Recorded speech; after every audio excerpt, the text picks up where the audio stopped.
Well, hello and welcome to the Below the Rim show. It feels like a very long time since I've said that. Welcome. I'm joined as always by my main man, Ads. How you doing?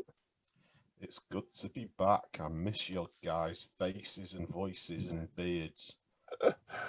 And the man, the myth, the legend, Mr. Josh Bett. How are you?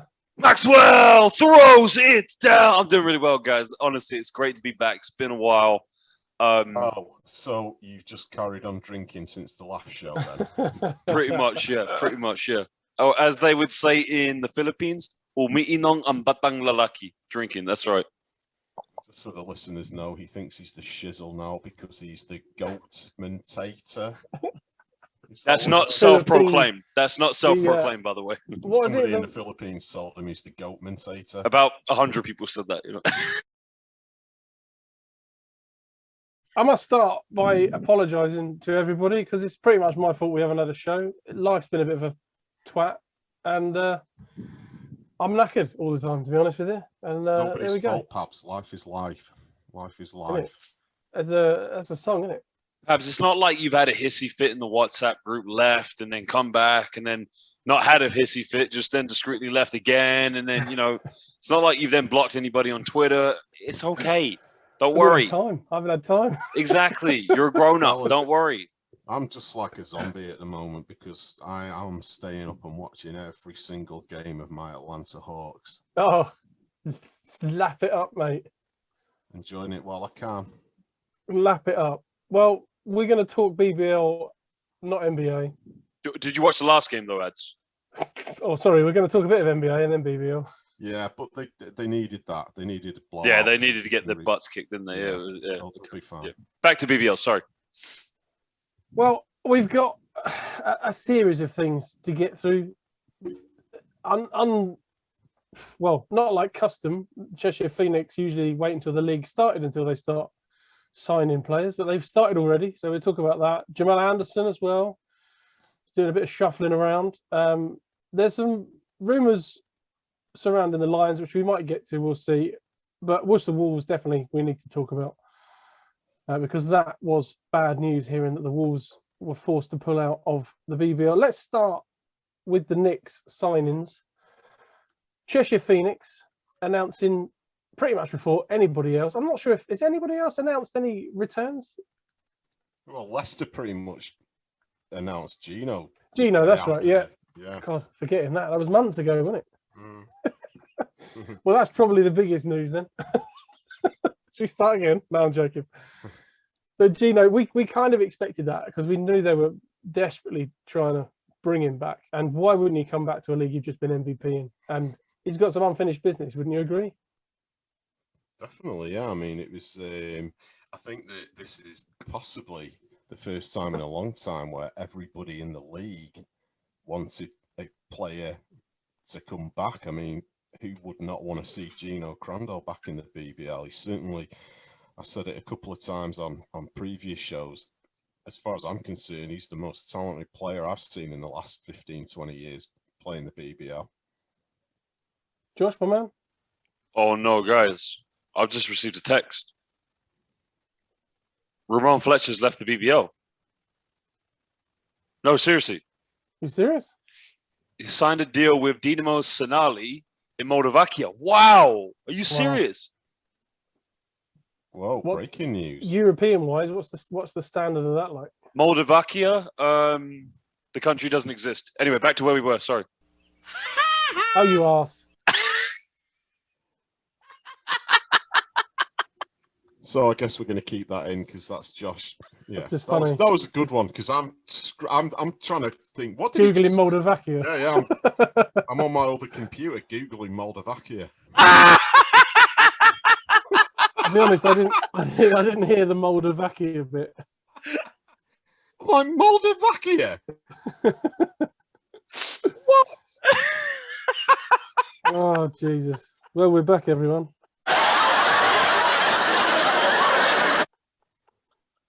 We are back. I don't know what I was more upset about, the fact that Rahmon Fletcher was leaving the BBL or that I've never heard of Moldavia.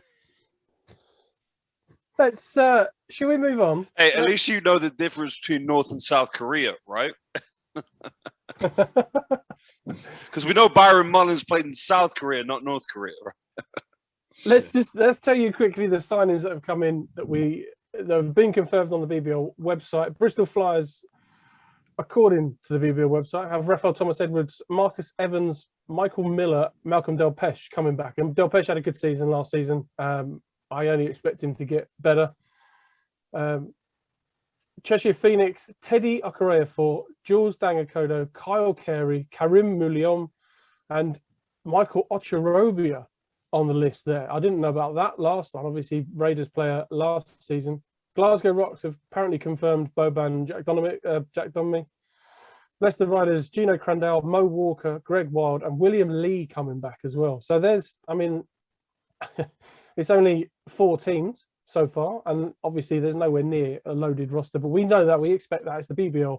Sometimes they don't come until after the cup has started, you know. We that's how we roll, isn't it? But initially, we kind of, I don't know if you agree with me. We'll talk about the Phoenix signings in particular, but I don't know if you agree with me that the kind of players they're bringing in now, it feels like if these are the base players, they're a step up from what essentially were the base players last season, if you know what I mean. The guys that are going to pick up a few minutes that are normally on that list first. These guys being on the list first, step up. Man, Leicester bringing in Crandall and William Lee again, that's big. And Mo. And Mo, yeah. I mean, he's not injured, he's dangerous. Yeah, I mean that's a nice way to start. That's a real nice way to start. The Cheshire one, it's vintage Cheshire, isn't it? They just pull in these people, they pull in names. I mean, Teddy going to Cheshire, that's a huge move for them. Definitely. It looks to me as well like Cheshire, they've brought in players so far that are solid BBL players. There's no kind of weak links on there. They've really missed Moulion when he was injured. He gave them some depth because they didn't have a lot of depth. They never really do have a lot of depth, but without him they were down to sort of 6, almost literally 6 players. But to bring back Ocharobia, big man in the middle, who had a great season with the Raiders. Kyle Carey, he had some injury problems. When he can stay fit, he's dangerous. Jules Dangakodo, I felt like he deserved more minutes than he got, perhaps, at the Lions. But obviously, there's some big names in there that he's fighting for position for, so he's a solid BBL player. But Teddy Okorafor, Josh, my man, and I wanted to ask Io this, but he's not here with us. But one of Io's big things at the end of the last season was that the Lions should, in his opinion, should be looking at some of the high-end GB players, bring them back to London and make it a real top level GB kind of team, if you like, with obviously a few extras on top of that. Teddy going to Cheshire, is that a loss for the Lions? Well, it depends who they bring in, because if the plan is to bring in a British backcourt, they've already got one player in Justin Robertson. Then if you want to bring in after that, be Tariq Phillip possibly. Let's not get into the debate who's better, Tariq Phillip or Connor Washington. I love Connor Washington, he's a great player, but let's not get into that debate. Then after that, it would be a healthy and Andrew Lawrence.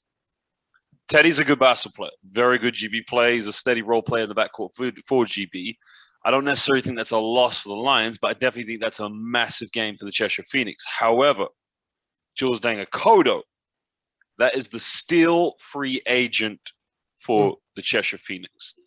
Let's just run down why Jules Dangakodo is the greatest free agent, of this offseason, because this guy silently can play with anybody in the league. He can play with Justin Robertson. He probably could play with Ricky McGill if you put him on the Raiders. He could probably play with Rahmon Fletcher. Why? Because he is a spot-up, deadly shooter. All right? His job, when you say to him, when you go out there, get on the perimeter. Reminds me a lot of Dennis Scott. You remember Dennis Scott that played for the Orlando Magic? Yeah. Yeah. So Dennis Scott knew how to play with Penny Hardaway. Dennis Scott knew to play with Scott Skiles, okay? If you wanted him to handle the ball and keep things under control, he could do that, just like Jules Dangakodo. He can also spot up and hit big-time shots. We saw that, okay? So for me, that is the best free agent signing in the backcourt for any club right now. Going back to London, okay? Whoever they bring in, okay? Because I haven't heard anything what's going on at London, okay? No. We've heard bits and bobs there. But if you're Vince McCauley, okay, you need to make sure that whoever your import players are, aka your Americans or where else, that if Justin Robinson, your best player in the backcourt, gets injured, and then your second and third option then isn't your import player, like we saw with Kevin Ware, you got some recruitment jobs to improve this shit, that's for sure. So if you're going after GB talent and you want to get the best GB players, you should be going after Tariq Phillip. You should have done your best to go after Andrew Lawrence, but he's already down at Plymouth, and to my knowledge, he's still staying there. Saw him the other day. Yeah, you saw him the other day. Crossing the road. So if you're recruiting players, you need to know who you're recruiting, because this is no longer the BBL where it's just within shores. The objective and the plan is to go beyond the British shores, to get into the Basketball Champions League, to get into the FIBA Europe Cup, which means you need to start getting some players with some caliber of some experience. And all the money that we heard they had last year, there's no reason they shouldn't do it. And I know tons of players. I know a lot of pro players that I've spoken to, that I know personally playing the Basketball Champions League, they'll always ask me, hey, I want to know what it's like in London. Are there any teams over there? Trust me, I know tons of players that are good enough, that are great, that would love to come play in London. What do you guys think of Mike Ocherobia going to the Phoenix? Well, he's going back to the Phoenix, isn't he? Because he started in the Phoenix. So, I mean, it could be. I mean, I really rated him. I thought he was a really valuable piece to the Plymouth puzzle, to be honest. And I thought he was big for them in the playoffs. And I think it's a really great signing. It sounds to me like it's maybe it's no animosity or anything like that. Maybe it's just that case of, well, I tried another town. I liked it up in the north better.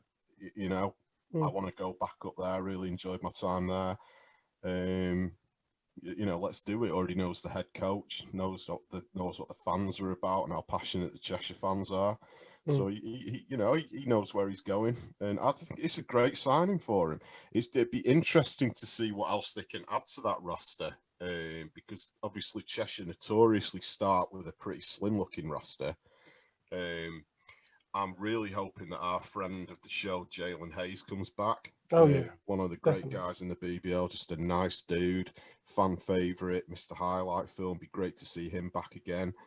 Whether they'll be able to re-sign Mike McCall, who knows? Obviously, he's a very, very talented guy. So, yeah, it'd just be interesting to see what they do around the guys that they sound. Teddy, for me, is a great player. I really enjoyed watching him for GB.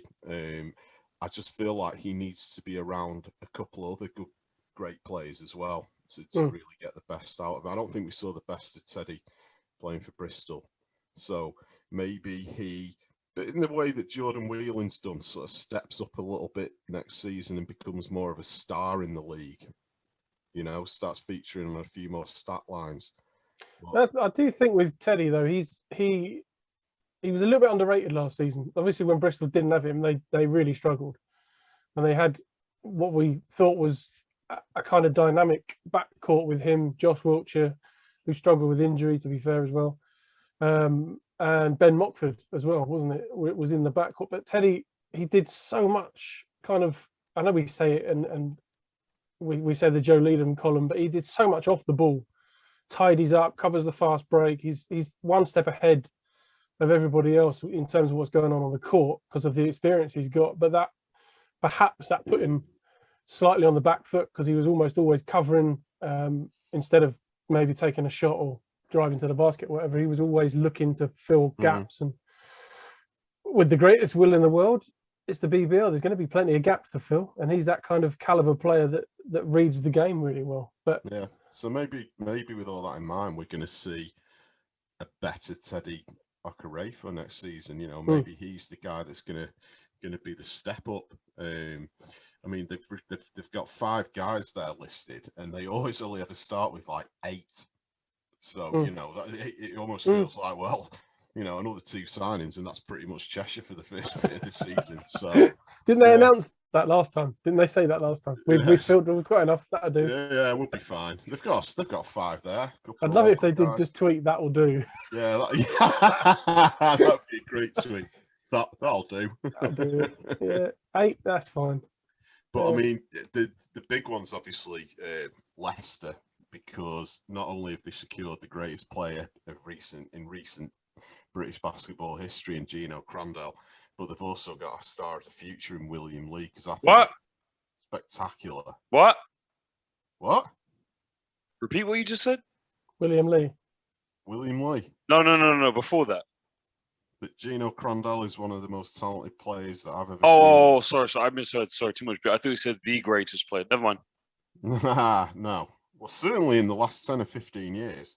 Yeah, I agree with that. Yeah, I thought you meant of all time. Sorry, I heard wrong. No, but hey, I tell you what, I know Rahmon Fletcher. me and Pabz. Shut up, Pablo. No, are particularly, and to an extent you, Josh, are quite hard to please with the getting guys from the last 10, 15 years into the all-time list. Gino, if he does maybe 2 or 3 seasons in the BBL, he's gonna be right there. I don't disagree with that. Yeah, I mean, look, we've been focusing on the hoops, the proper focus hoops on that one, so that's fine. For sure.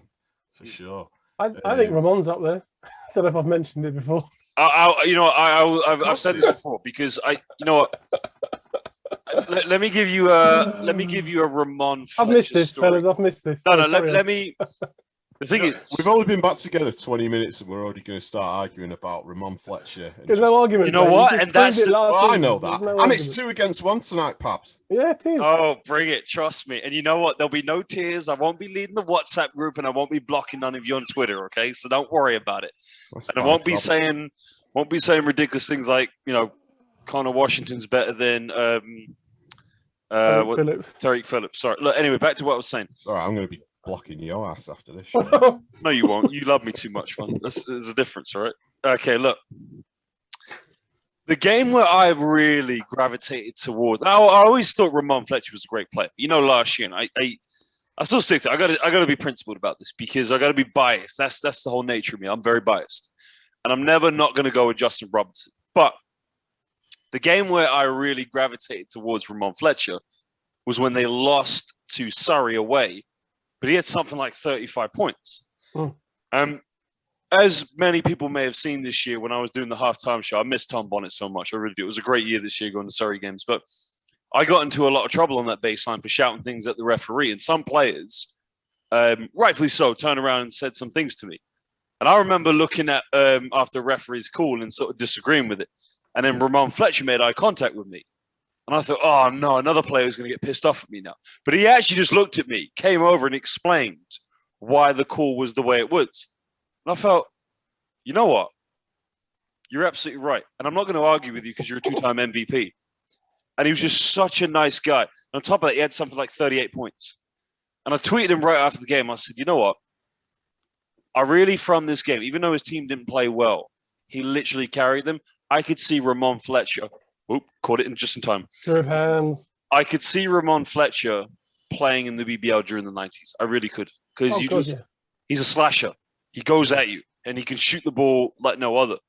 And he's a reincarnation of Alton Bird, in my opinion. Possibly. He scores a bit more, but the passing's there. The assists, the passing, the way he drives and distributes. I tell you what I like about him the most. If you watch him on defense, they play like a weird... Well, it's not weird. They play like a defense that leaves him on the left side in the low post area. Yep. Kind of guarding the swing man or guarding the wing. They invariably will switch and a big man will go in and he does not care. He will push that big dude out. He couldn't give a shit. It's amazing. He's tough. Yeah, he's tough. Yeah, no, he is. He's a competitor, but he's also a true professional as well. He's very much, you can see on the court, he facilitates, he communicates, he gets players to where they need to be. But the thing that makes him so deadly, he can just shoot the ball. He can shoot the ball under pressure. And it sounds very Captain Obvious, me saying, easier said than done. But this is a guy that can catch and shoot, create his own shot. So he, I think we as the British Basketball League, he's too good for the British BBL. And I think we're lucky to have a player of that standard. Topped the points and the assists this season and couldn't play his first professional season because his agent didn't find him a job. He tried to leave his agent and his agent just basically blacklisted him, told him he couldn't take another job for 18 months. And he went and worked in Foot Locker. And he told everyone when he worked at Foot Locker, he told everybody he was going to make it as a pro baller and they all thought he was talking crap. And then they had like a inter-Foot Locker basketball tournament and he went and wiped the floor with everyone. And they were like, yeah, maybe he could actually, yeah. That's awesome. Can we find out who that Foot Locker is so that we can send them harassing messages, tell them that they're all idiots and they don't? Which branch of Foot Locker? I'm going to tweet Rahmon Fletcher right now. Rahmon Fletcher, can you please tell me the Foot Locker you worked at? Do it. I might send it in. Posted on that as it goes on. Listen, while we were talking before about Cheshire Phoenix, did anybody see the former Cheshire Phoenix guard and media MVP, not league MVP, unfortunately, although he was probably the best player in the league at the time. Parker Jackson Cartwright was named the French B? Yeah. MVP, and the highlight reel was insane. He had people falling all the time. Did you guys catch that? Yeah, I mean, we knew pretty much the day it was announced he was coming to the BBL that we were in for a treat, but wow, did he deliver. And it's sort of just gone to prove that he sort of, he cut his teeth in the BBL like a lot of guys do. He got a bigger deal over in Europe, and he went down and he basically wiped the floor with everyone there too. The thing that always amazed me about Parker Jackson Cartwright, I mean, Pabz, you will have probably seen him up close and personal when they were down in Plymouth. 5'7". Wet through. I mean, the thing that I was just astonished with was when I met him and I was chatting to him was just how small he is. But nice then guy. I mean, he's a small guy, but wow, has he got a big game? Fearless. So I'm happy to hear that he's tearing it up out in Europe. Let's move on to the sad news of the Worcester Wolves being forced to withdraw from the BBL. They are keeping going with their NBL squads. Do they? I'm not sure, and I should know. Do they have a WBBL team? They did. I don't know. No, they did. And first of all, for the record, I'm an ex-University of Worcester alum.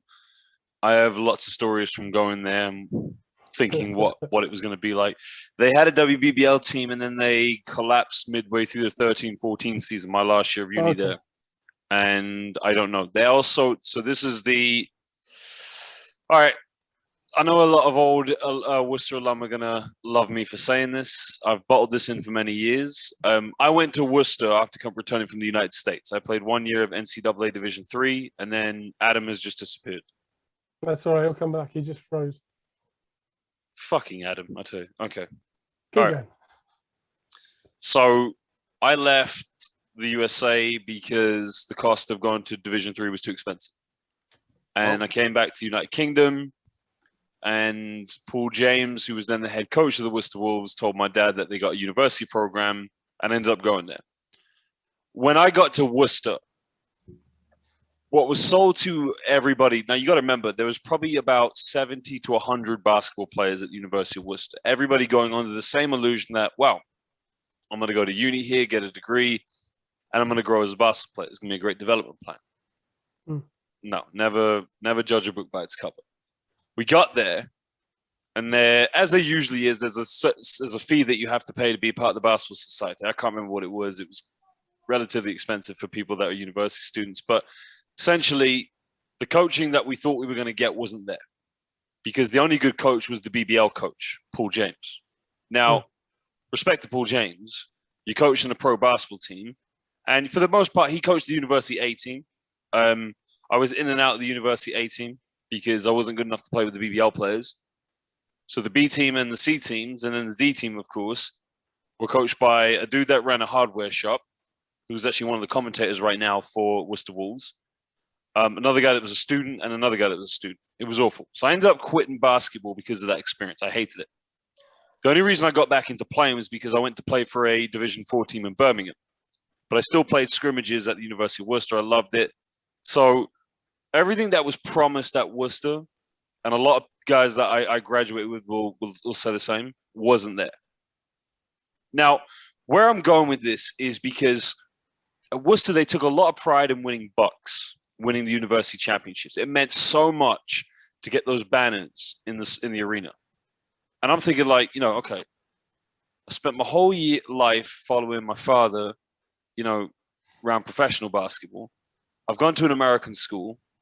throughout my whole life. I've gone to the States to play a little bit of Division III basketball, and it's like I don't think a banner for a university, an English university, for winning the Bucks is really that big a deal, but it meant everything because then they started saying to all the BBL players, "Hey, take this one class, we'll get you on the Bucks team," and that basically took away all the chance for the 70 to 100 odd kids who were taking loans out to go to university to play. That's terrible. Yeah, but that's how it was, right? Now, credit. This is where I think Paul James is, for me, one of the best ever coaches in British Basketball League history. When they took Paul James, they were nothing. They were awful. They were bottom of the BBL. He came in, and in the 2013-14 season, he bought them their first 2 trophies. He bought them the trophy, and he bought them the playoff championship. Okay? So everything, all the resources that the club were making, they were putting into the BBL team. No arguments. That's what they should have been doing, right? But after that season, the club then decided not to re-sign Zaire Taylor. They decided not to give PJ the sort of the money to bring in a better player to replace him. And then it went from bad to worse. They then replaced PJ, and then they were like a bottom league team. So then they bring in Matt Newby. Matt Newby's a good friend of mine. Matt Newby brings the success back. He brings them the BBL Cup back. How on hell has this team all of a sudden said, we can't do this anymore? If you've ever been to Worcester, okay, the town's very quaint. It's very small. But the town is very loyal to the basketball team. That arena is always sold out on game night. You're talking 2,000, 2,500 regular. The fans are fantastic.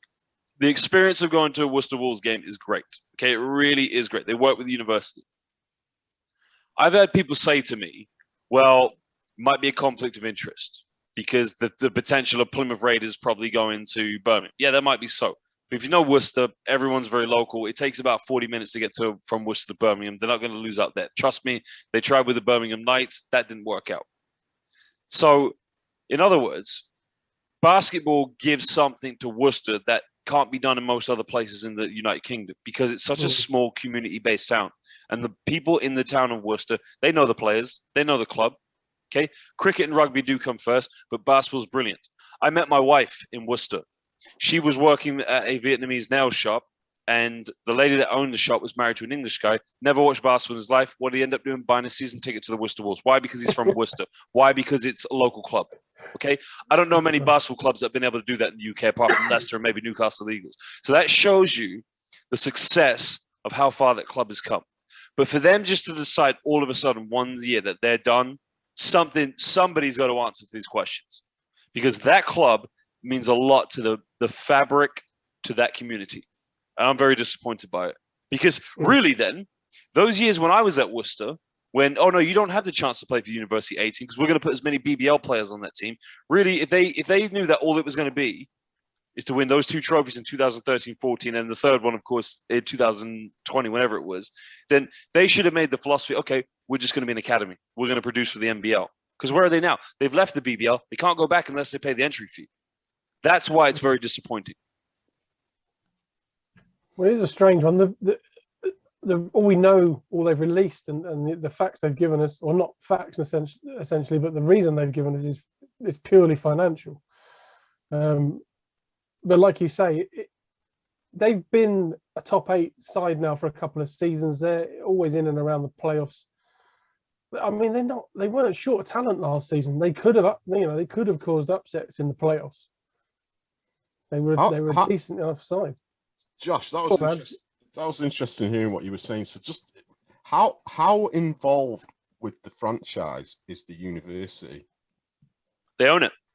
So my question is, how can there be a financial problem for any team connected to a university? Because universities are oversubscribed. Those places are money-making machines. Yeah, but then you've got to look at Leeds. You got to look at Northumbria. You got to look at Durham as well. They pulled out. Not after they've been a team as popular as Worcester, and like you say, with a great fan base, because Leeds were virtually playing in a leisure centre to 10 or 12 people. You've just said it. The Worcester Arena is full every night. 2,500 every night. It looks like a great venue to go to as well. So, like you said, somebody needs to be held accountable for that, because essentially you're depriving a town that's becoming more and more focused on the game of something that's becoming, it sounds like a bit of a staple of Worcester. You know, I mean, as far as I'm aware, Worcester don't have a great football team or anything like that. And, you know, it's the sort of town where... It's like Worthing. It's like Worthing. Yeah, it's almost like, you know, people there want a sports team to catch on to and to be a part of. And it's almost like, you know, it's almost more difficult in towns like, well, look at London. You know, how is the Copper Box not absolutely bursting at the seams every game in London? Mm. You know, Manchester is a different thing. We're yet to see whether they can still fill Bellevue on a regular basis. It was easy at the previous two venues, but this one's a different ball game, you know. So I'm just thinking, what actually has gone down here? Because it just doesn't make sense. I don't know, man. I don't know. And again, it's the one club you least expect for it to happen to. All I can say is that being at Worcester over the years, it really is a great club. But there's more than meets the eye. Because it was a place where, for me, the only memories I have been at Worcester was going to the arena to scrimmage, or one night going to the library to work on my final assessment in year 2, and then becoming very good friends with a player called Stanley Ositi, who played in the BBL one season for the Wolves, and turned out to be a University of Yukon player, roommate with a guy that used to play basketball at my school, the American school, when I was in grade 2. So those are the only real, and plus obviously meeting my wife as well. But the thing is, I felt that for this to happen now tells me that they haven't been doing their business very well over the last few years. And if anybody wants to throw that back at me, it's like, well, the club's folded now. Well, it hasn't folded, it's just left the BBL. When all those years of pushing everything into the BBL and not really focusing on the amount of kids that were going to that university just for basketball, tells me that was, it upsets me, because I went there because I thought, okay, this is going to be a university where, one, I can get my degree, I can pursue the career and what I want to do, and play basketball. And I got there, and the basketball thing was just it was a fallacy. It was awful, you know? So that's a disappointing part to me, of course, because, you know, a lot of people have put in a lot of good work at that club over the years, and it's just, yeah, it's disappointing. But if anything, the greatest basketball coach that will ever be known at the Worcester Wolves is Paul James, because of the work he did at that club. And I think he deserves a lot of homage and a lot of credibility for their history, you know? Do you think, either of you, that there's an element to this that obviously there's new finance being pumped into Plymouth Raiders, London Lions? Maybe there's wind of other things, you know, happening at other clubs at the same kind of level, and Worcester are that worried they're going to be unable to inject the same amount of money, and as a result kind of end up being whipping boys again, and they don't want that. They're so worried about that they've just pulled out altogether. Well, who knows? Because at the end of the day, the big problem is that any new club that comes in, we know, have to prove financial sustainability for the first 3 years, and it costs them 25k a year, I think, is the figure. Okay, and I think that is it's ridiculous. The only thing I can compare it to is corporation tax in business. You don't do it for the first couple of years. By the time you get your first bill, you're just beginning to get going, but you haven't got the cash flow to pay it. Okay. And that feels like the same kind of thing. It's like, okay, so I get that you need to see that there's some sort of financial security, but 25 grand a year to any new business is a huge chunk out of your cash flow. You know, and I mean, Giants, from talking to the previous owner, they were sailing close to the wind for the first couple of years, and it was hard. You know, you got to think about that. You got to have that money left in the bank for 3 seasons. So if new clubs are coming in, this is what always worries me when there's talk about these new clubs, because much as we want more teams in the BBL, you're thinking, well, I hope that they're ready for it, because look at what happened with London City Royals. Yeah, we don't want that again. Do you think there'll ever be a situation where they kind of get rid of that initial massive down payment? No, because it's basically their bread and butter, isn't it? So as long as teams are re-entering, that they know that they've got that financial injection right from the start. Because what does that money go to? What does that? What does that 250 grand go That's a to? very good question. Well, what indeed? I mean, we could do an entire show on how Is the badly- O2 that expensive every year? Well, I mean, haven't we talked about it before that the O2 final is the big cash, The money bread owner, isn't it? Yeah. Yeah, it's like the icing on the cake. It's like, right, we get to the O2. That's where we make some money at the end of the year, ready for next year. It's ironic that that's not good for the game, is it, as well? Because we need now to have playoff series in the semis, quarters, semis, and finals. We need to have a series. The one-off game thing is for the cup and the trophy. This is the thing that I still cannot get my head round. In that we're still seeing teams that are playing to relatively small crowds a lot of the time, but yet for finals weekend and for trophy finals weekends, I was at the Birmingham Arena a couple of years back for the final, and it was packed. And I think I even tweeted at the time, "Oh, so we still can do it then." And it's just that whole thing of why do they seemingly market these weekends as the showcase for coming and getting into British basketball, rather than doing it week in and week out and trying to get you. I mean, one of the most promising things that I've seen, I noticed it this morning, is that Leicester are actually expanding their arena to give it even after COVID. That's impressive. You know, and you're thinking, well, that's a club that's moving in the right direction because they're obviously feeling confident enough to do that. And the fact that they've signed two of the biggest superstars from last season, they're setting themselves up nicely to you know, again, as Leicester do, set standards. You know, much like Newcastle, the example they've set has just been exemplary as far as I'm concerned. I've been up there a few times, and what they're doing up there, they're just the presentation, the feel, the vibe you get the minute you walk into the Newcastle arena. It's like, wow, this is like it feels like that kind of a miniature version of that 90s feeling. And it's great, but they're doing that off their own backs.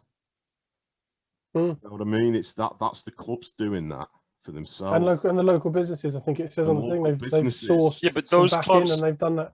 Those clubs during the BBL dark ages, and I mean that with respect because I've just been accused of not putting respect on the BBL's name in our WhatsApp group, of course. And, you know, during the tough times, the leisure centre culture, you know, as you put it, Addis, that's the best way to put it, is the Newcastle Eagles, the Leicester Riders, and I guess the Milton Keynes Lions, to a minor perspective, is that they branded themselves. They really became community-based clubs where they had people doing work for them as volunteers, reaching out to the community. They branded themselves. They made themselves they marketed themselves the right way. And, you know, if I'm honest with you, if we were just to start a new team in London and we were given, let's say we were given like £50 million, I guarantee you, you and I, Adam, were better off having 10 beers each in Hyde Park and burning half of that cash in one night. Because in 3 years, that cash would be we'd have the same lump of money left. Because you have to understand, it's a complex, the business of basketball is so complex, okay? You have to, number one, get consumers. You have to get people in.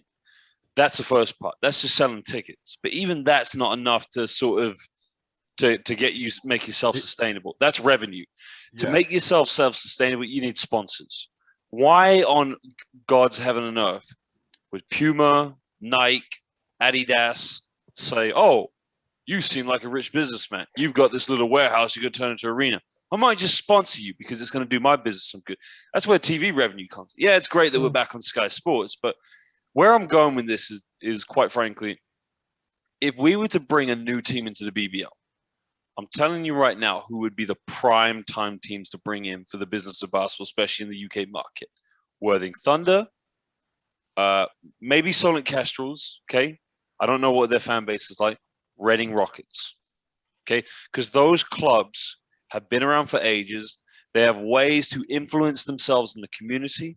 They have ways to reach in the community. They've built themselves up over years. And if you gave them the right money and the right infrastructure, they would make an impact in the BBL. But if you would just, why they won't do it though? Because it's the cost of joining the BBL. Well, the being where they should rightfully be, because those teams should be in the BBL. No, Yeah, but it costs too much. Those I've guys, spoken to them. those It's too guys, much money to get the BBL. watched. Yeah, I know that. But what I'm saying to you is that they belong in the BBL. I watched Worthing beat Manchester convincingly. Yeah. You know, those teams should be in the BBL. But how bad is it that they're not in the BBL because they're afraid that taking it to the level where they deserve to be would potentially ruin the club for them? That's what you say. It's a complex business, Josh. I agree, it is. But it's actually, what's the word I'm going to use? It's very complexity simple. It's complex, but it's actually pretty simple. Yeah, it's not rocket science how to market the sport of basketball. How big is the NBA over here? It's huge. It's never going to rival that. But we've seen in years gone by that there's an audience for this game in this country. We've seen it. It has rivaled it before. We have been there. The three of us have sat in arenas on a regular season game with over 10,000 people watching the game. So this is the point I always come back to, is that we know it can be done, but what is being done to do it properly? Okay. Now, it comes back to the point I'm making there. What you said about the community side to it is massively important. And we know that Newcastle do a great job of it. Leicester do a great job of it. I'm sure plenty of other teams do a great job of it also. Plymouth Manchester, we do not even, as a BBL franchise, Giants aren't anywhere near being there. It remains to be seen what the Chief Excitement Office has got in store. But all I'm hearing in the off-season is yet more hot air and a promise of all this 10 by 10 nonsense. But, you know, if he does get out there in the community, he better do it well. Now, let me tell you something. This is a true story that happened this Wednesday, and it's happened twice now. Myself and Phil Gordas, who is the CEO of the Manchester Magic, have been out twice to local parks around Manchester. And what we've done is that every season, the club it changes all its balls, basically. They lose a bit of grip. They have to, you know, fork out for a lot of balls, which has left in excess of something like 250 basketballs. And Phil thought, right, what can I do with these balls? So I'll have one. He basically put out a tweet or two the day before and said, right, at 6:30 p.m. we will be at the outdoor basketball court in Moss Side, and this week we did it in Wythenshawe, and we'll be giving out free basketballs. Bro, the bags were empty in less than a minute. It was unbelievable. We walked up to those parks and there was kids waiting for us there with their parents. Wow. And in 60 seconds, we were having the horrible thing of saying to kids, I'm sorry, guys, we've run out, but we're going to be at another park next week. So just watch out on social media for where we'll be. And, you know, we'll hopefully give you a ball. That is being proactive in the community. Now, the Manchester Magic is an academy. You know, the senior team played in NBL D2 the last season that they had. That is getting out there into the heart of the community. Yeah. And because of that, all we were getting was parents coming up to us going, where can my kid play? They love basketball. They just want to play. And we're going, nice. Well, come down to the centre at this day, at this time. And that's when their age group are going to be playing. You know, I've had parents come up to me and say, you know what? I used to play when I was younger. Is there anywhere for someone of my age of like 40 to play? And I'm like, yeah, come to Bellevue on a Tuesday night. There's a session between 7 and 9. So that's getting out into the community and building up awareness. And then when I look on my social media the day after and people are saying, thanks so much for coming down last night. My kid's not stopped bouncing the ball since they got it. I'm going, that's how you do it. You know? Yeah, absolutely. So there is ways and means of doing it. And I'm not saying that everyone's got 250 basketballs to just go out and give for free. You know, the Magic are, you know, lucky in the, you know, through the hard work of Phil, you know, getting funding to be able to afford new balls for the club. They're getting recycled. Well, that's part of it again, isn't it? Putting basketballs into kids' hands at grassroots level. And for me, I said to Phil, I was like, Phil, without really realizing it, you've done something so innovative there because no one else has ever done it. And this is absolutely brilliant, and it's something that we need to make sure becomes a thing every summer now. And then with the thing of ball out coming to town soon, it's all kind of there. So you got to have people on the ground actually doing things, not sitting around doing interviews on, what do you call it, Hoops Fix, talking about the 10 by 10 plan, because it's nonsense. It is actually nonsense. If anyone's missed me bitching about the Giants for a couple of months, here I am again. It's nonsense. And when I see it happen, I will still say it's nonsense, because it will be nonsense. Well, I'll tell you what, let's stick with the Giants for a minute. Slightly different angle. Jamell Anderson, after, was it 8 seasons?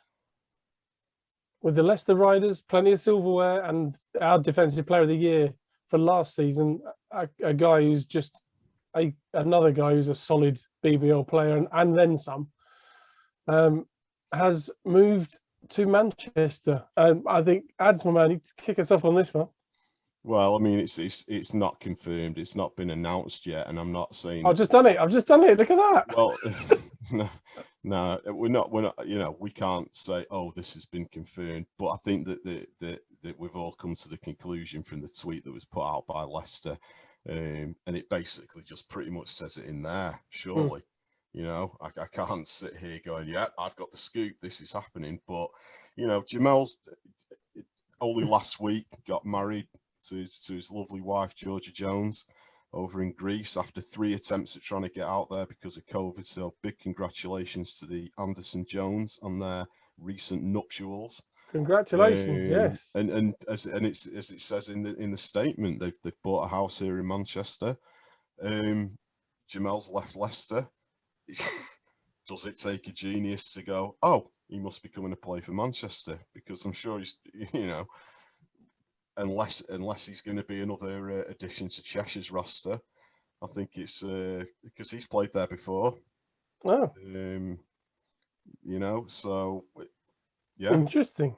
I'd say it was a fairly obvious thing that Jamell's coming to Manchester, wouldn't you? Well, can we get to the point now? Because if he is playing for the Giants, that's a massive bump to the Giants, because he's not playing under Danny Byrne. He's not playing under this whole thing of get hyped up, have a chip on your shoulder. He's playing for Lloyd Gardner. Okay, exactly. So he's going to play for a great basketball coach. He's going to be a key cornerstone in the way they want to move things forward.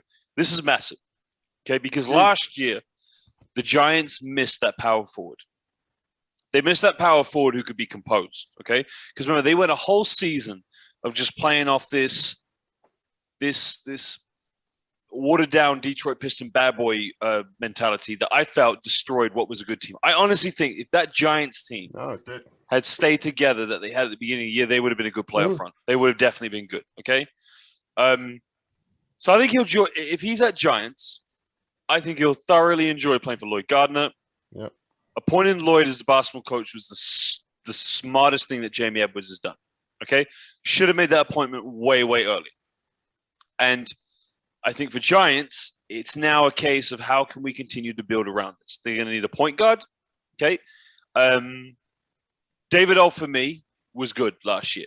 I think now David Olf's in a situation where he can be the center with Jamell at the 4. So now you need a shooter. Okay, there's Jordan Whelan there. So you're looking at having another backcourt player with another point guard. If they can fill those rosters out with a great basketball coach, Giants could have a very good season. They could. I mean, nobody's happier than me that Jamell is potentially, we're building it up like he's already done the deal. But nobody's going to be happier than me to see Jamell Anderson playing here in Manchester. It's I wish it had happened before this, because we've legit got the Defensive Player of the Year. We've got a guy that is that kind of personality that the fans are going to love him. He's selfless, isn't he? Yeah. It's a really nice kind of thing that the city of Manchester gets to have. Jamell Anderson and his lovely wife Georgia Jones playing basketball in the same city for 2 great teams. Living the dream. It all adds up to being a really great thing. Now, the bit about Lloyd Gardner, completely agree with you there, Josh, 100%. Now, what I'm hoping is that Jamie actually just leaves the recruitment to Lloyd and doesn't get involved and just lets Lloyd put his team together. Now, I'm not hearing a lot out there at the moment in terms of team of re-signings. I'm pretty certain that Ulf will return, and I'm pretty sure that Hudson will return, just because Ulf's proven himself as a great BBL player. What about Jordan? Well, I mean, for me, the obvious thing would be to actually go pretty British with this squad and keep Jordan. If I'm the Giants organisation, I'm banging on Jordan Whelan's door first of all, making sure that we re-sign him, because he did what I predicted that he would do. We had that saying of give him the keys. He kind of got given the keys by, for some reason, being started off the bench for the first part of the season. Sam Cassell Jr. kept nicking the keys, didn't he? Yeah. But Jordan, shooting them from anywhere. Yeah, exactly, and losing them several times as well. And Jordan was spectacular, and he is the guy that you should be going, right, we've got it made here. If we can re-sign Jordan Whelan, we can bring in Jamell Anderson, and we've got Ulf. We've got a solid 3 British players there to build around. A really solid foundation. Maybe they even go down the route of only recruiting 2 Americans and maybe a European guy or something like that. I can't see any of the imports returning. Can you guys? Oh well, No.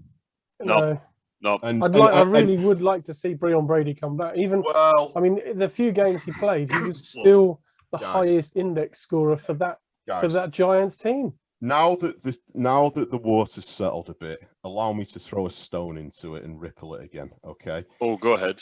So, whenever a player leaves a club, the standard response that you always get as to the reason why is what? Personal reasons. Yeah, personal reasons. Yeah. It's always for personal reasons. Okay, come on. You've got Breon Brady, who was potentially going to be, he could have even been an MVP candidate had he stuck around. Okay. Certainly team of the season. Yeah, Hexham looked like a good player too, a really good player. But they came over here and sort of became embroiled in this weird situation, going, what's this coach? And going, what's this CEO guy who said that we're going to get this, and this, and hang on, what? Nah, see you later, guys. I'm out of here. You know that they were teammates back in college, right? Who, Hexham and Brady? Yep. And they, after leaving Giants, they then played on the same recreational or semi-pro team together as well. And then they leave the Giants within a week of one another. Yeah, you're telling me that was both for personal reasons? Because if Lloyd Gardner was the coach, they never would have left. If Lloyd Gardner was the coach, they'd have been there the whole season, and Giants probably would have made playoffs. But the fact of the matter is that, and I still say it in defence of Danny Byrne, I think that he was thrown under the bus. I don't think that one bit. No, well, he had a chance. He had a chance. He had a chance. I'd say first. Go on. I don't know. I just feel like Jamie kind of played the long game a little bit and basically kept Danny Byrne. And maybe there was an element of let's give him a try. He's had it tough, but really that should have been done at the start of the season, because you've got to look at the previous 3 years. If you've been a head coach for 3 years and your percentage is under 25% win ratio, you've got to be going, and you go in. They didn't make playoffs in a team that had Mike McCall and Willie Clayton and the great players that team had. They went 0, not a single win on the board the year before. As the new CEO, you've got to be thinking, right, and let's face it, the guy came in and sort of put his foot down as, I'm the new CEO, I am the owner, I am the chief excitement officer. And he essentially seemingly just alienated a lot of people, and then he kind of waited until completely the wrong time of the season. He left it too late. And it's like I said at the time, either way, he in his eyes made the right decision, because they don't make the playoffs. He's got, well, we lost players, we lost the coach. They do make the playoffs. He goes, well, I'm a genius because I changed coaches. So it was a kind of a win-win. So I'm not sure I buy too much into the whole, I was giving Danny Byrne a chance. I think that there may have been slightly more of a personal agenda there, but you don't lose two of your key players within a week if those players are happy with A, the coach, and B, the club in general. Okay, my 2 Come on, cents. Josh. Okay. Jamie Edwards took over the club pre-pandemic, literally just right before the pandemic, correct? Mm-hmm. Yep, and I think Danny Byrne was coaching one game they lost, and I think he was sat on the side looking quite distressed. And I think you went up to him, Adam, and you said, "Are you okay?" And he said to you, "Well, no, not really, because we just lost, and the new owner's right there." Correct? Yeah. Yep. With his little tattoos too. Okay. Now, Jamie came in with zero experience as an owner. Zero. Oh yeah, but he was going to buy the team. Whoa. 1 second. Let me give my 2 cents here. I'm not even done with my 5th beer right now. Okay. Now, he came in with zero experience. It means he doesn't, at that time, didn't know what decisions to make.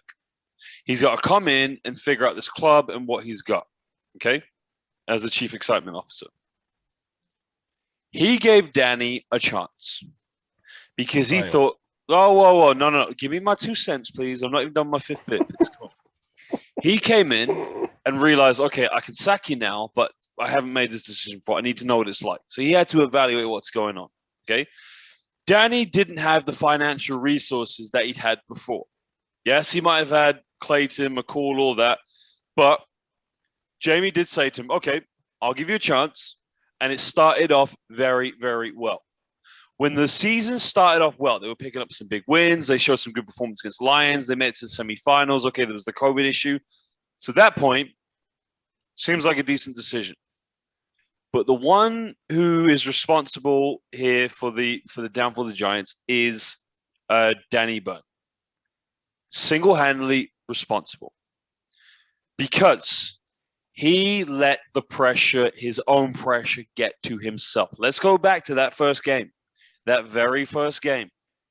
We done, I think, 3-4 podcasts on this where we talked about the omission of the Jones brothers, okay, who are good friends of ours. We spoke about that in a podcast, okay, where we said we didn't agree with that.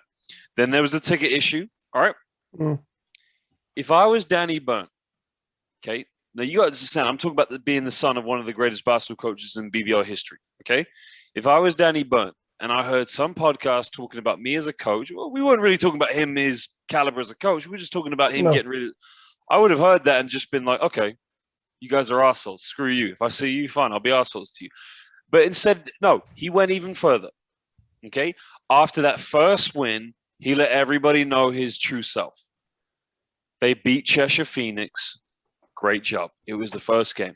And what did he do? He then decided to attack us and say, oh, we've been getting bad stick in the press. 2 fingers to some of these people. I would have said something like that if I'd won a trophy, if I won the league. Okay? So right there, mentally, he wasn't cool enough to be the coach. He wasn't composed. And then that rubbed off on the players. You heard it in interviews. Kevin Keegan, yeah. Yeah, then it was like, I want my players to play with a chip on the shoulder. Well, then guess what? In the games, they were getting like 2-3 technical fouls per game. In the post-game interviews, oh, Danny, you got another technical. No, it wasn't me. It was the bench. Oh, no, but you're the coach of the bench. Okay? So you can make the point that Jamie could have sacked him at the beginning of the year, gone with a new coach. Yeah, probably that would have been a better idea. But that was his first time as the owner. Gave him a chance. And pretty much Danny was in a good position, but he blew it. Okay?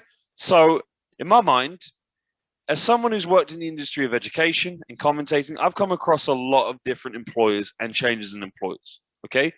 And it's very tough because you're always worried at the beginning, oh, you know what, are we going to get removed on now? No, every new employer I've had has done the same thing. To understand the working environment, I want to get to know you, what you like, give you a chance to prove yourself. Jamie did that, okay?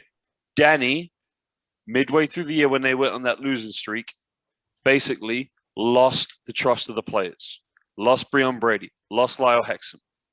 Okay? All I can tell you is the first time I saw Giants at Surrey, which was in, I think, January, I could feel the tension from Giants players, some of them at least. Mm. Yeah. When Lloyd is like a big brother to me. I've known him my whole life. All of a sudden, that tension's gone. You know, because I think people realize that, you know, we weren't really against the Giants. We weren't. As much as people want, and I've had people say to me, oh, why do you attack them? We don't attack them. We just, in our podcast, we talk about certain things such as getting rid of the Jones brothers and the ticket situation. Things that happen. We never went after them as a club. We never said two fingers to anybody at that club. We never said we hope they lose. Just, that's that. End of that second time the Giants played Scorchers, I waited after the game. I had a conversation with Donovan Johnson, played in Argentina. The other guy, who's the other guy, the American they brought in afterwards? The other guy that played in Argentina. Yes, played for San Lorenzo de Almagro. That was the team I commentated in the FIBA Americas League. I spent the whole time talking with Jordan Whelan. Let me tell you, those players are fantastic. Great people. You're just great humans. Yeah. Pluto, I watched you. You know what? There was no animosity, no feelings whatsoever. That negative environment was created by Danny Bunn. Yeah, I mean, I you know, throughout the whole season would bump into Pluto on a regular basis, and we'd have a really good chat. You know, he's a mate, he's a good guy. I actually felt pretty sorry for him a lot of the time because, you know, he'd sort of come into this situation and was like, well, damn, what's this all about? And then he ends up sort of, you know, holding the baby while Lloyd got appointed, and he did a pretty good job. You know, Pluto, from the couple of practices that I saw, Pluto had the players' ears because he was a player at a high level. He knows how to communicate with players, and I've no doubt that in a couple of years' time, if he wants it, Pluto's going to be a good head coach. No reason why not. So if Pluto sticks around as well, Lloyd's got him a great assistant coach there. You're right. You know, this could be the start of the Giants being a contender again. Justin Satchel, by the way, was Justin Satchel, of course. But he was very good. I'm kind of adamant when I say that I will be banging on Jordan Whelan's door, getting his name on paper. Right. In closing, fella, just one question for you. In closing, it could be quite controversial. I don't want it to be, but it might end up being that way. With the Worcester Wolves disbanding, not focusing on BBL anymore, pulling that all together, that leaves, and obviously we can talk players will, you know, any squad would want to pick up a Jordan Williams, for example. I think that's a no-brainer, but with the league the way it is right now, who would benefit most from Matt Newby? If you are the GM of a BBL team, who's bringing in Matt Newby as your head coach? Anybody. Any team in the league. He's saying we've got to replace somebody, Pabz. Yeah, well, that's it, isn't it? You say anybody, but, you know, Ian McLeod's not going to go anywhere. He's just done the double. Matt Newby, first of all, Matt Newby brought a Leeds Force team into the BBL with hardly any full-time pros and picked up 7 victories. For those of you that don't understand the BBL, and think I'm taking the piss, I'm not, because the year prior to that, in 2013-14, Surrey United, 3 victories. Birmingham Knights, 0 victories. Essex Pirates, a few years before that, 0 victories. Mersey Tigers, 0 victories. Yeah, he bought 0 pros up from Division 1 and was able to build a culture to pick up 7 victories and a playoff spot, I think, a few years later. Club didn't have the finances to really build on that, and yeah, they did go a season where they didn't win anything, but that was later on. Then he goes to Worcester and he brings a trophy back in a very tumultuous year, which saw us go into a pandemic. Any club would be lucky to have Matt Newby. Yeah, I mean, there's no. I'm just looking at the league, going, wow. I couldn't actually say. Oh, he should go abroad. I'd be tempted if I know Josh won't agree, but I'd be tempted to have him at Bristol. Well, I wouldn't make that assumption because I'm very good friends with Andres. Exactly. That's why I knew you wouldn't agree. Well, no. If, first of all, respect to Andres, I'm not saying I would like to see he's been changes. A great coach. I think any BBL team was to make a change right now, I would have Matt Newby at that club. Even if it was Lions, even if it was Plymouth. But the thing is, as we've just alluded to, I'm very happy with all the coaches that these teams have. These teams have great coaches. You said it, Ian McLeod, fantastic job at Newcastle. I mean, some might, some might say something like, "Oh, Glasgow," but I'm nope. on the no. I'm saying I'm on the Gareth. Yep. Offensive. Leave Gareth Murray to it. Let him do his thing because he's going to do all right. So yeah, there isn't a single coach in that league that it's a shame in a way, isn't it? It's a shame. There's potential though if there are two new teams coming in. There's a coach there. Teams. Yeah. So if like it's been rumored, Durham, Teesside Lions have always wanted to. Mind you, Teesside have already got Mark Stewart, so they're not going to change that. But any teams that are looking to bring a team to the BBL, there's a very good coach waiting there. I mean, I have a theory, and this is just literally my own theory. There's nothing to go off whatsoever, but we all know that Birmingham should have a franchise, and I'm hoping that even though it's going to be 3x3, the Commonwealth Games might just boost the interest in the sport, because I mean, we've not really stranger things have happened. Well, there's games tomorrow with the 3-on-3, and it's a pretty tasty looking roster that's going out. Have you seen it? Yeah, I've seen it, and they've got the greatest coach as well in Julius Joseph, who lives down the road from where I work. That's my guy. I talked to Julius. Great guy. Julius the other day on Zoom. He's just such a great guy. What the work he's put in to ball out, and the fact that it's in 8 cities this year. Yeah. Wow. I mean, the guy is. And somebody will be playing in the Birmingham version of Ball Out, who will be carrying his fat ass around. I can't tell it. Come up to Manchester. I'm going to try and get to Birmingham. But... Listen, dude, I got two teammates, and I've got 2 good moves. I get the ball, and I pass to one teammate. I get the ball again, and I pass to the other teammate. I've got 2 great moves there. Right. Well, I mean, Pabz, you said you've not seen who the roster is. No, I'm well out of the loop, me. Well, Miles Hesson. Oh, shit. Ashley Hamilton. Oh, shit. Fucking hell. Yeah. Orland Jackman. Oh, God. He should be in the BBL, and he knows it. Jordan Williams was going, but he's hurt. Wow. That's a big team as well. Hang on, wait a minute. Strong team. You'll be like that again when I tell you the Mike Tuck. No, Mike Tuck was at camp, as was Jordan Whelan. Yeah, he was in Manchester. I'm just having a complete brain freeze. Let me just check who the other player is, because Jordan got hurt. So we've got Miles Hesson, we've got Ashley Hamilton, Orlan, and Josh Ward-Hibbert. Oh, mate. Yeah. But just to show some love to the women as well, Shanice Beckford-Norton, Chantel Handy, Temi Fag-Benley. Oh, Temi Fag-Benley, the GOAT, the greatest of all time. Shaquila Joseph, coached by the great Steph Collins. Wow. So, I mean... We must be in with a shout. Oh, Temi Fag-Benley. Yeah. Oh, Temi Fag-Benley. Honestly, Temi Fag-Benley, one of the greatest. I think she's the greatest GB women's player of all time. She's up there with Joe Leadon for sure. But tomorrow, guys, what time have we got? There's a game against Romania at 9 a.m. And there's a game. Oh, no, it's 2 games against Romania tomorrow. The women's Pool B and men's Pool D. Okay, so yeah, tomorrow morning at 9, I think, and then 9 a.m.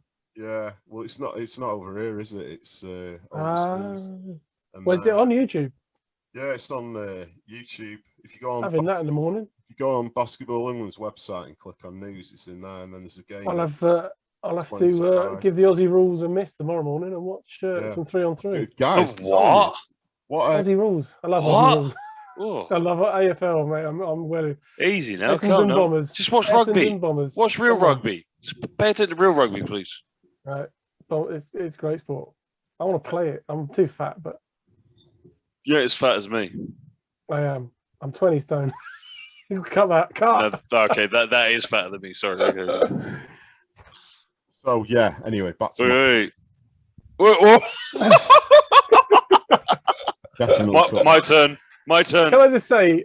Mate, that's fucking ridiculous. Fuck off, Josh. I was an athlete. I gotta say, I was a semi-professional athlete for 25 years. I was a bench warmer. And as soon as I finished, I was just carried on eating as if I was an athlete. Right, fellas, let's wrap it up because I want to go to bed. But I used to run the focus hoops. If we God, I forgot what I was going to say now. If we can get this going on a weekly basis, how do you fellas feel about next week? Obviously, we'll talk about what's happened through the week, if anything has.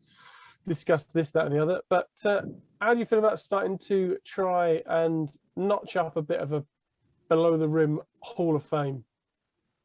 Do it. So what I would ask is maybe next week we'll do it by the decade. However, that's tricky because you've got to do 87 to 97, 97 to 07, etc., etc. Come prepared for the show. Listeners, be ready for a bit of a debate, and we'll start to throw some names in the ring and actually tackle through the decades. We'll start at the beginning, 87 to 97. Just bring some names and evidence to support your work. Love it. Yeah, I'm on it. And we'll try and end up with inductees to the Hall of Fame and a team of the decade for each decade up till now-ish, I guess. I think we should do BBL best commentators of all time as well. Oh, there's only one in there. He gets all the gigs, doesn't he? Mike Shaft is the best. Mike Shaft. Honestly, Mike Shaft is the greatest BBL. He's the voice of British basketball. I've got to say, I used to like the old boy who used to do it on the BBC on Grandstand. I liked him. Boring. Oh, he was great. And the fellow who did it with, he used to be a player. I can't remember his name. He used to play. Mike Shaft is the best. Let me tell you, right, whenever I bump into Mike Shaft, which is quite often, I need to get him on the show. I always say to him, Mike, just hearing your voice, you know, like certain sights and smells take you back. It's nostalgia. Yes. Yeah, it brings 100%. You back 100%. When I hear Mike Shaft speak to me and he just says, and he'll say something like, "How are you doing, son?" in that accent, it takes me back to being a kid in the early 90s, walking into my first game and hearing the big game in town tonight, guys. That sounds like him too. That sounds just like him. Yeah. But for no points. So, okay. All right, Adam, sorry to cut you off here. Okay. I just commentated the Philippines versus Korea. Right. There was a game winner. And a lot of people give me stick for this. A lot of people say to me, why the hell do you say, "Oh, baby," every time you get excited? Thank you. Mike Shaft. Every time. Now, first of all, if you... I'm sorry, but whenever I get pumped up for a moment, Miles Hessen, that backdoor dunk versus Montenegro. "Oh, baby! Miles Hessen with the throw." That is Mike Shaft. It is. It's like that thing. Shaft. That's a terrible sentence. Yeah, you know that thing where it's like never say this catchphrase to a celebrity type thing. I'm talking like if you bumped into apparently the guy that played Victor Meldrew. If you go up to him and go, "I don't believe it," he gets really annoyed. It's like, but when I see Mike Shaft, all I can do is go, "Oh, baby!" Mike Shaft is, for me, honestly, such a great guy as well. I remember meeting him for the first time when I was about 6 years old. He's a gentleman. He is just a great human being as well. Just a lovely person. And you know what? What a great way to finish the show. We ain't finished. We're just getting started. I'm on my 8th. I'm going to bed. No, you ain't. Fuck Fellas, you. This is the Mike Shaft show now. Take it easy. We'll be back next week. Go Hawks. And we'll speak to you soon. Go Bucks.